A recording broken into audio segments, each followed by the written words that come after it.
अस्सलाम वालेकुम रहमतुल्लाहि व बरकातहू।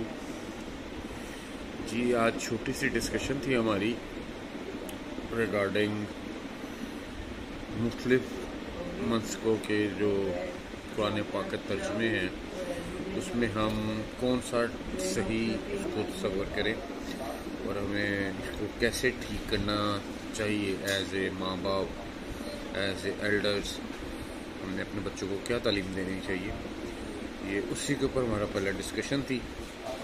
इंट्रो में मैं नहीं बता सका। इंट्रो में जो सामने बैठे होंगे वो मलिक काशिफ साहब हैं, मैं इक्वल सुफियान अली, जो पीछे से आपको एक फीमेल वॉइस आएगी वो मेरी मिसेस हैं, वो पर्दे में होती हैं, वो सैयदा हैं, तो इसलिए वो ज़्यादा अभी नहीं आ पाएंगी वीडियो में। इंशाल्लाह आएंगी ज़रूर, आपको ज़रूर दिखाऊंगा।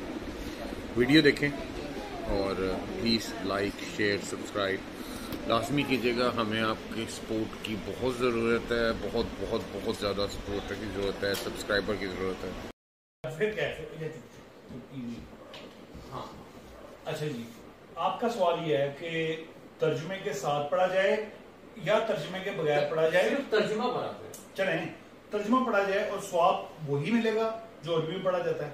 आपकी नजर में पॉइंट ऑफ व्यू क्या? जी सर, मेरी नजर में सवाब की हैसियत अगर देखी जाए तो सवाब का दर्जात जो है अल्लाह ताला को, क्योंकि अरबी ज़बान में इसको उतारा गया कुरान पाक को, तो इसलिए सवाब ज्यादा उसमें है अरबी में।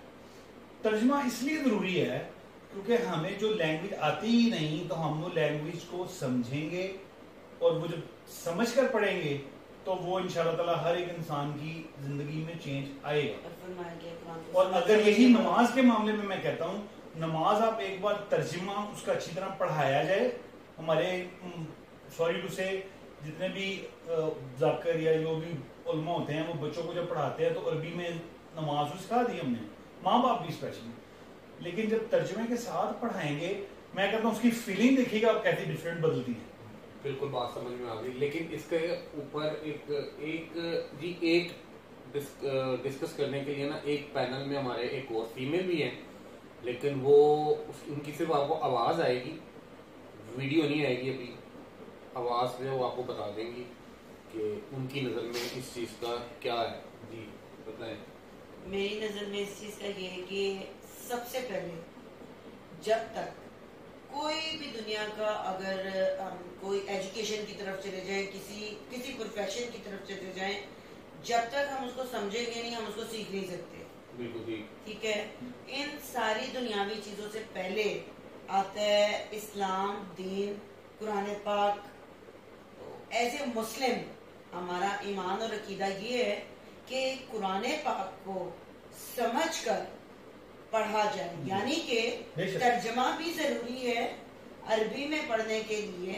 खाली आप अरबी पढ़ रहे हैं और आपको उसकी समझ नहीं है, आपको उसका मतलब नहीं पता, आपको पता ही नहीं है कि अल्लाह पाक फरमा क्या रहा है। मैं आपका कथा कलामी करिए। आप पैनलिस्ट में से जो हमारी जो फीमेल है, मैं आपको बताना चाहता हूँ कि ये हाफिज कुरान भी हैं, तो इसलिए इनसे अरबी में बारे में कोई बताना मैं कुछ नहीं बता कह सकता। तो अलबत्ता जहाँ भी ये बात कर रहे हैं वो आप सुन लीजिएगा। हाँ जी, बेसिकली मेरा यही मौक़िफ़ था कि जब तक समझेंगे नहीं तब तक। क्या आपको पता है कि खुदा पाक ने क्या फरमाया हुआ है? कुरान पाक इंसान की पैदाइश से, पहली धड़कन से लेकर कयामत तक की जिंदगी के लिए, कयामत की जिंदगी हमेशा की है, आखिरत कयामत है, उस वक्त तक के लिए हर मसले का हल कुरान पाक में। अगर आप बगैर समझे कुरान पाक अरबी में पढ़ रहे हैं तो आपको ना तो मसला पता है जी। अगर दुनिया में आपको किसी भी मसले का जवाब चाहिए तो ये अकीदा हर मुसलमान का होना चाहिए कि उसका जवाब आपको कुरान पाक में मिलेगा। तो जरूरी है कि कुरान पाक को समझ कर पढ़ा जाए और उसके लिए तर्जुमा लाजिम है जी। अब मैं यहाँ पे थोड़ी सी अपनी कथा कलामी के साथ, हम जितने भी उमूमन मदरसों से बच्चे निकलते हैं तो हम क्या देखते हैं, उनकी जो नेगेटिविटी होती हैं بچہ حافظ ہوتا ہے جی مدرسے میں دیکھیں مدرسے میں جو بہت کچھ ایسا ہوتا ہے جو نازیبا جو بھی میں بیان نہیں کر سکتا کہ ادھر کیا کیا نہیں ہوتا جو کہ بچے کو سائیکولوجیکل وہ نیگیٹو اتنا کر دیتا ہے کہ جو کہ ہمارے آگے والے معاشرے میں وہی بچہ جو ہے وہ ایک نیگیٹو امیج لے کے آگے کھڑا ہو جاتا ہے. اچھا اس میں تھوڑا سا پوائنٹ آف ویو میں اپنا ایڈ یہ کروں گا کہ شاید میری نالج کم ہے اس معاملے میں لیکن جتنی نالج ہے وہ یہ ہے کہ ہم جتنے بھی لوگ فقہ میں بٹے ہوئے ہیں کچھ دیوبندی میں ہیں کوئی بریلوی ہیں اہل تشیع ہیں اہل سنت جماعت ہیں تحریل لبیک والوں نے بنا دیا ویسی مدنی والے بھی ہیں ان سب کے جتنے بھی قرآن پاک کے ترجمے ہیں میں آپ کو گارنٹیڈ کہتا ہوں کہ جی ان میں ڈفرنسز ہیں بالکل ہیں سب کے اپنے ابھی پچھلے دنوں جی ایک فیس بک پہ اپلوڈ چل رہی تھی کہ آپ فلاں آئی ڈی کا قرآن پاک ڈاؤن لوڈ مت کریں کیونکہ اس میں ایک ورڈ کی ایڈیشن ہوئی ہے آپ اور ورڈ کے اوپر کچھ غلط کو استعمال کیا گیا اس ورڈ کو مطلب اپلوڈ آئی ہوئی تھی تو اس چیز کی اتھینٹیکیشن کون کرے گا کہ ترجمہ کون سا ٹھیک ہے. آئی تھنک کہ بیسٹ وے جو ہے وہ یہ ہے کہ مدرسے اور یہ جو اسلامی تعلیمی ادارے ہیں یہ صرف ایک بزنس پوائنٹ بن گئے. سب سے بہتر حل ہے کہ ماں باپ اپنے بچوں کو قرآن پاک اور نماز کی تعلیم خود دیں تاکہ بچوں کو ماں باپ کبھی بھی غلط نہیں سکھائیں گے اور وہ اللہ کے آگے اسی جگہ پہ کہ ماں باپ کو بھی کیسے یہ چیز ہوگی کہ کون سا ترجمہ ٹھیک ہے. ابھی پچھلے وہ کون سا فقہ چوز کریں گے کہ جو یہ چیز سلیکٹ کرے گا کہ دس از رائٹ. ماں باپ اتنا شعور اور ایجوکیشن رکھتے ہیں کہ اگر وہ قرآن پاک اور ترجمہ پڑھتے ہیں تو ان کو یہ تمیز ہے کہ اللہ پاک کیا فرما رہے ہیں. اللہ پاک نے ہر ایک مسلمان پہ اپنی رحمت برسائی ہے. سر ایک مرتبہ میرا جانا ہوا جی دارالاسلام سیکٹریٹ لاہور میں جی میں ادھر سے میں نیا جی مجھے شوق چلا جی کہ میں اسلامی بکس پڑھوں گا اسلامی قرآن پاک کا ترجمہ پڑھوں گا تفسیر وغیرہ لوں گا. میں قرآن پاک کا ترجمہ لے کے آیا جی تو میرے والد صاحب نے ترجمے کی کتاب دیکھی انہوں نے کتابیں دیکھ کے مجھے کہتے ہیں جی کہ یار یہ کدھر سے لے کے آئے. میں کہا جی میں دارالاسلام سیکٹریٹ سے. ان کا آگے سے مجھے جواب یہ تھا کہ یہ تو ہماری منسا کی نہیں ہے. بالکل بالکل.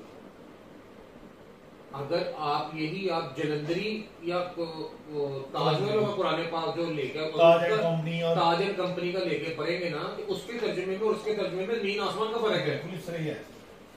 اور یہ چیز پہلے نہیں تھی اب زیادہ ہو چکی ہوئی ہے. تو لہٰذا ہم لوگوں کو ہمیشہ پازیٹیو سائنس کی طرف جانا چاہیے. ہم لوگ کوشش ہی کرتے ہیں. آج کا ہمارا کانٹینٹ یہی تھا جی اور اچھی بڑی رسپیکٹڈ اور بڑی اچھی ہیلدی انٹرویو ہے. انشاءاللہ رمضان میں بھی اسی طرح باتیں چلتی رہیں گی اور انشاءاللہ کوشش کریں گے کہ ہم لوگ تین جو لوگ ہیں ہم مل کے جو تراویح پڑھی جائے گی پہلی سے لے کے آخری تراویح تک اس میں سے تھوڑا سا قرآن پاک پڑھ کے باقی لوگوں کو شرکا کو شامل کر کے قرآن پاک کا جو تراویح پڑھی جائے گی اس کا مطلب یا اس کا ترجمہ تھوڑا سا سمجھا دیا جائے تاکہ جو کوئی ہاتھ باندھ کے کھڑا ہو تو وہ اس طرح نہ کھڑا ہو کہ بس جی آنکھ بند کی اور اس کو نیند آ گئی ہے وہ کھڑے سو گیا ہے اور تراویح ختم ہو گئی ہے. اس کو کم از کم یہ پتہ چلنا چاہیے کہ قرآن پاک کے پارے کی تلاوت ہو رہی ہے اور میں یہ ترجمہ پڑھ کے آیا ہوں تو اس بارے میں کہا کیا گیا.